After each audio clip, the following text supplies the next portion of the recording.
This week on the Racer X Show, James Stewart is back in action, and it's straight up domination. Travis Pastrana is back on a bike, but how far would he go?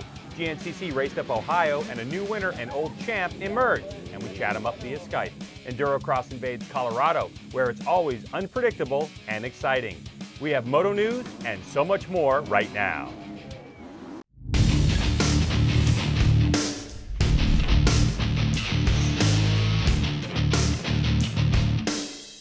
Hello and welcome to the Racer X Show presented by Chaparral Motorsports. I'm Greg. Thanks for joining us here on our racing highlight and news show.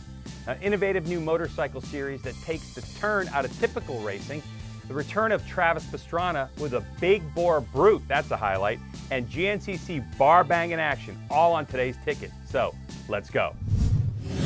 The Racer X Show with Greg White is being presented by Chaparral Motorsports. Visit Chaparral Motorsports online at chapmoto.com. Okay, today we're going to start you off with something new and very cool. It's called Red Bull Straight Rhythm, and it's a first-time event. Imagine this. You take a drag strip, add 10,000 cubic yards of dirt, that's 1,000 semi-truckloads, spread it out over a half mile, make 80 jumps with 30 feet of whoops, 5 back-to-back tabletops.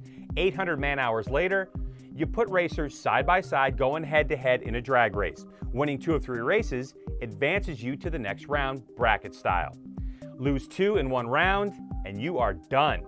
And in California over the weekend, many racers showed up to make Sunday's Sweet 16, including some big teams and big names from Pro Motocross, in 2 classes, 250 and Open.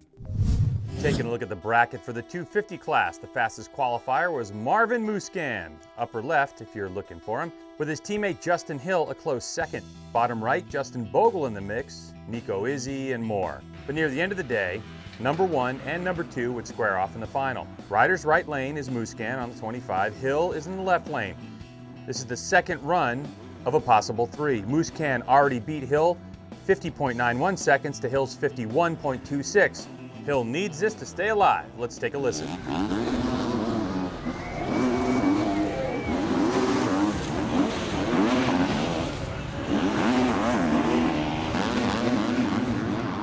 In the end, Musquin takes it, a clean 2 for 2.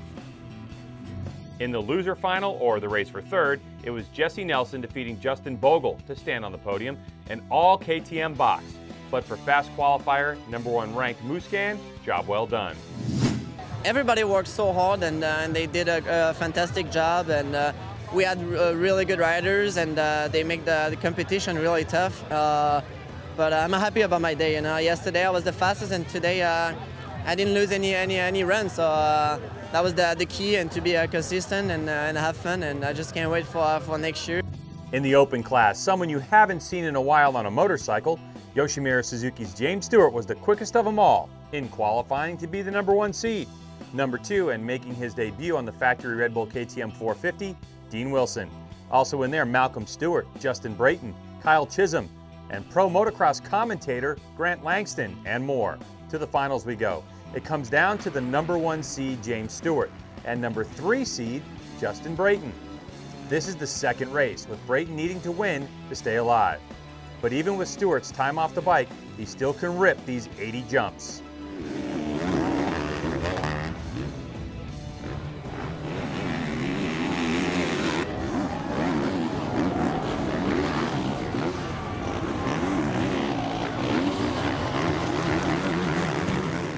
And when it's all over, the very first Open class Red Bull Straight Rhythm champ is number 7.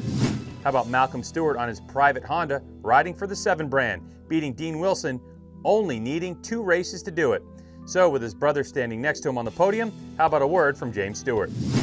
It was good to be able to get the first win out here, and I think a lot of riders that see this event, it was fun. I had a good time, and hopefully we do it again next year. Later in the show, we'll have more on Straight Rhythm, on the debut of riders on new teams, teams on new equipment, and the RMZilla from one Travis Pastrana. Only 2 rounds remain to the 2014 AMSOIL Grand National Cross Country Series presented by Maxxis. And on Sunday in Ohio, already crowned series champ Factory FMF KTM's Caleb Russell, riding that special KTM 150 2-stroke we told you about, was locked in a battle with 2010 series champ Josh Stang on his Rocky Mountain ATV MC NFAB AmPro YZ450F. And we know from having Russell on the show last week just how bad he wanted to win. To the highlights. As the green flag dropped for the pros, NFAB AM Pro Yamaha's Paul Whibley and Caleb Russell jumped out ahead of the rest of the field. But it was Whibley again with the $250 All Balls Racing XC1 Hole Shot Award. But when they came around to complete the first lap, how about this? In just his first race back from injury, factory FMF KTM's Charlie Mullins had the lead, with Russell on his tail.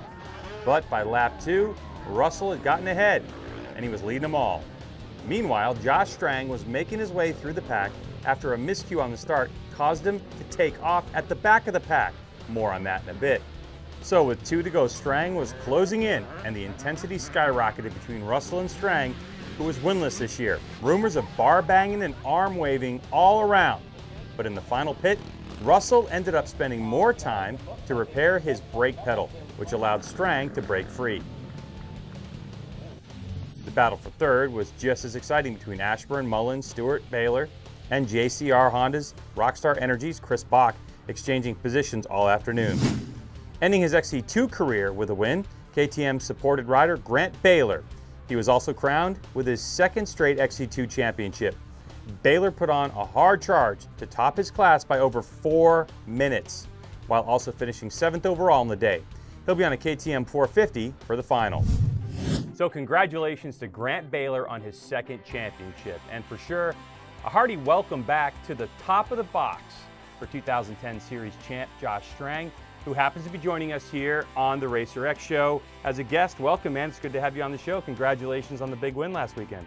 Yeah, thanks. It's good to be on the show, and yeah, it's, man, that win was a long time coming, but it felt good. Tell us about the long time coming. 2010, you were champ. 11, what happened? Started some struggles, and now it's been a couple of years.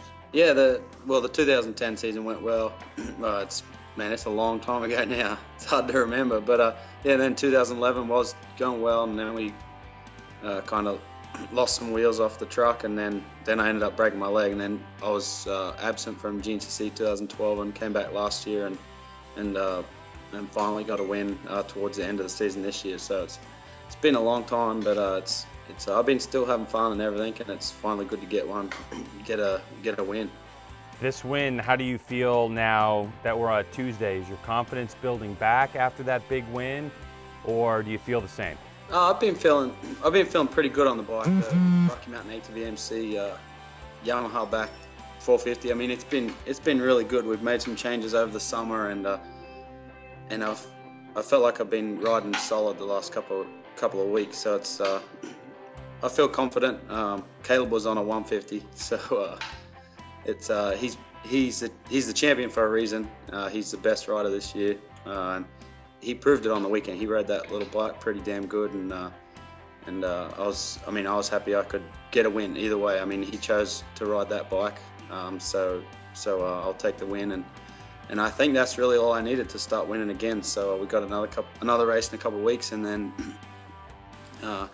some confidence going into next year for sure. You mentioned Caleb, bit of a ruckus when you guys pulled into the pits. What went on the course between the two of you? It was just a racing incident.